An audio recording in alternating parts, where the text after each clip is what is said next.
ഇന്നത്തെ നമ്മുടെ topic should have had to. എന്താണ് should have had to? Should have നമ്മൾ ഇതിനു മുമ്പ് ചെയ്തിട്ടുണ്ട്. ഷുഡ് ഹാവ് പ്ലസ് V3 നമ്മൾ ചെയ്തിട്ടുണ്ട്. ഹാഡ് ടു നമ്മൾ ചെയ്തിട്ടുണ്ട്. പക്ഷേ ഇത് ഷുഡ് ഹാവ് ഹാഡ് ടു ഇതെന്താണ്? വളരെ ഈസി ആയിട്ട് മനസ്സിലാക്കാവുന്നതേ ഉള്ളൂ.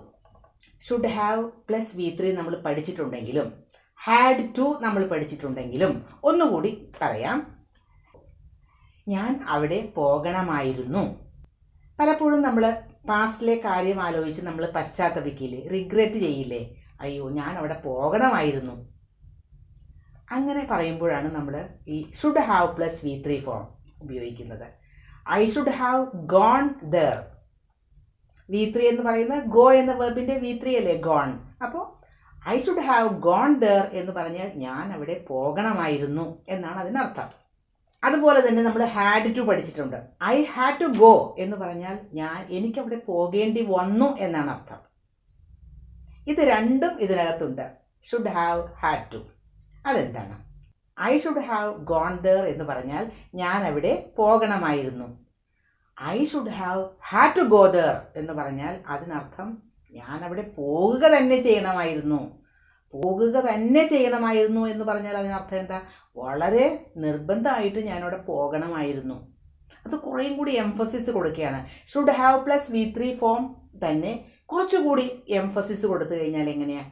ഞാൻ ആ ഡ്രസ്സ് വാങ്ങണമായിരുന്നു എന്ന് പറയുന്നതും ഞാൻ ആ ഡ്രസ്സ് വാങ്ങുക തന്നെ വേണമായിരുന്നു എന്ന് പറയുന്നതും തമ്മിൽ വ്യത്യാസമില്ലേ? അത്രേ ഉള്ളൂ. അപ്പോൾ ഷുഡ് ഹാവ് പ്ലസ് V3 ആണ് ഉപയോഗിക്കുന്നതെങ്കിൽ ഷുഡ് ഹാവ് ഹാഡ് ടു കഴിഞ്ഞിട്ട് ഉപയോഗിക്കുന്നത് V1 ഫോമാണ്. ഷുഡ് ഹാവ് ഗോൺ, ഞാൻ പോകണമായിരുന്നു. I should have gone there, ഞാൻ അവിടെ പോകണമായിരുന്നു. I should have had to go there, ഞാൻ അവിടെ പോകുക തന്നെ ചെയ്യണമായിരുന്നു. I should have cooked food, ഞാൻ ഭക്ഷണം കുക്ക് ചെയ്യണമായിരുന്നു. പക്ഷെ ഞാൻ കുക്ക് ചെയ്തില്ല, അത് പാസ്റ്റിൽ കഴിഞ്ഞു പോയൊരു കാര്യമാണ്. ഞാൻ കുക്ക് ചെയ്യണമായിരുന്നു പക്ഷെ ചെയ്തില്ല. I should have cooked food. അതേസമയം I should have had to cook food എന്ന് പറഞ്ഞാൽ ഞാൻ ഭക്ഷണം ഉണ്ടാക്കുക തന്നെ വേണമായിരുന്നു. ഇവിടെ നമുക്ക് സബ്ജക്റ്റ് ഏത് വേണമെങ്കിലും നമുക്ക് മാറ്റി മാറ്റി ഉപയോഗിക്കാം. സിംഗുലർ എന്നോ പ്ലൂറൽ എന്നോ ഒരു വ്യത്യാസവുമില്ല. I should have had to, you should have had to, അങ്ങനെ ഏത് സബ്ജക്റ്റ് വേണമെങ്കിലും ഉപയോഗിക്കാം. I, you, we, they, he, she, ഏത് വേണമെങ്കിലും നമുക്ക് ഉപയോഗിക്കാം.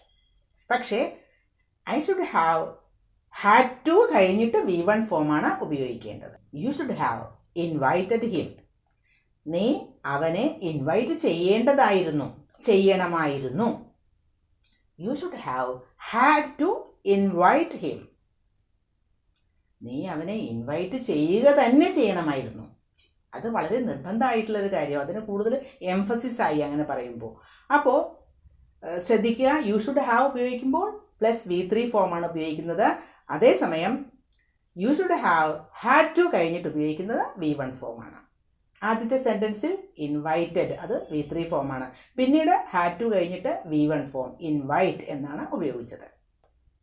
He should have learned English, English അവൻ പഠിക്കണമായിരുന്നു. അവിടെ ലേൺഡ്, അത് V3 ഫോമാണ് ലേൺ എന്ന വേർബിൻ്റെ. അതേസമയം he should have had to learn English എന്നാണ് വേണ്ടത്. അവൻ ഇംഗ്ലീഷ് പഠിക്കുക തന്നെ വേണമായിരുന്നു. അതിന് കൂടുതൽ സ്ട്രെസ് കൊടുത്തു ഹാഡ് ടു വന്നപ്പോൾ.